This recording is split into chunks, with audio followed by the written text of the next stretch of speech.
Good morning বন্ধুরা, শুভ সকাল। তো আজকের দিনটা আমার কাছে অনেকটা স্পেশাল দিন। আজকে দুপুরে লাঞ্চটা তোমাদের সাথে শেয়ার করলাম। দুপুরে বানাচ্ছি মাছের মাথা দিয়ে শাক ঘন্ট আর সমস্ত মশলা আলু বেগুন দিয়ে আমি কিন্তু একটু কষিয়ে নিচ্ছি তরকারিটা। আর তো কষানোর শেষে কিন্তু আমি শাক দিয়ে এইভাবে একটু নেড়ে নিয়েছি। আর তরকারি আমার বানাবো রুই মাছ ভাপা। যেহেতু ভাপা বানাবো, মশলা অল্প কষে কিন্তু আজকে ভাপা বানাবো। আর কড়াতে আমি সর্ষের তেল দিলাম আর দুটো কাঁচা লঙ্কা, কারি পাতা, এলাচ, লবঙ্গ, পেঁয়াজ বাটা, আদা বাটা, টমেটো বাটা, একটু সর্ষে বাটা দিলাম। তা আর অল্প দিলাম ধনে পাতা কুচি, নুন, হলুদ, লঙ্কা আর কাঁচা মাছগুলো আমি কিন্তু কড়াইতে তুলে দিলাম। আর দেখো আমার কিন্তু মাছ ভাপা কমপ্লিট। আজকে দুপুরে লাঞ্চের মেনু। আমি কিন্তু খুব একটা ভালো রান্না করতে পারি না, তাই যেমন পেরেছি তোমাদের সাথে শেয়ার করলাম।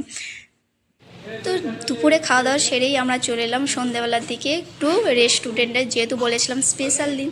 তাই দেখো এইভাবে হাসবেন্ড মেয়ে বসে আছে। আর একটু রেস্টুরেন্টের ছবিটা তোমাকে দেখাচ্ছি, খুব সুন্দর একটা রেস্টুরেন্ট।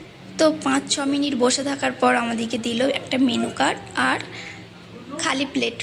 আর মেয়ে এইভাবে কিন্তু দেখো মেনু কার্ড নিয়ে কাড়াকাড়ি করছে, আর হাজবেন্ড দেখো খাবার অর্ডার করছে। আর আমি এইভাবে বসে আছি চুপচাপ। কী করবো বলো, 6-7 মিনিট হয়ে গেছে। তারপর কিন্তু এলো স্যালাড। দেখো স্যালাড কিন্তু থালা এখনো ভরেনি, কিছুক্ষণ অপেক্ষা করার পর চলে এলো সেইক্ষণ। আর আমাদের পুরো দুটো প্লেটিয়া করে ভরে গেছে। দেখো আমি কিন্তু ফার্স্ট টাইম এই বাটার নান তান্দুরি রুটি মানে খেলাম, আমি কখনো আগে খাইনি।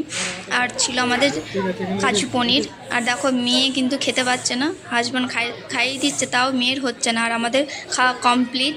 আর মেয়ে বলছিল যে আমার সব খাওয়া হয়ে গেছে। ভিডিওটা তুলে নিয়েছিলাম তোমাদের দেখাবো বলে।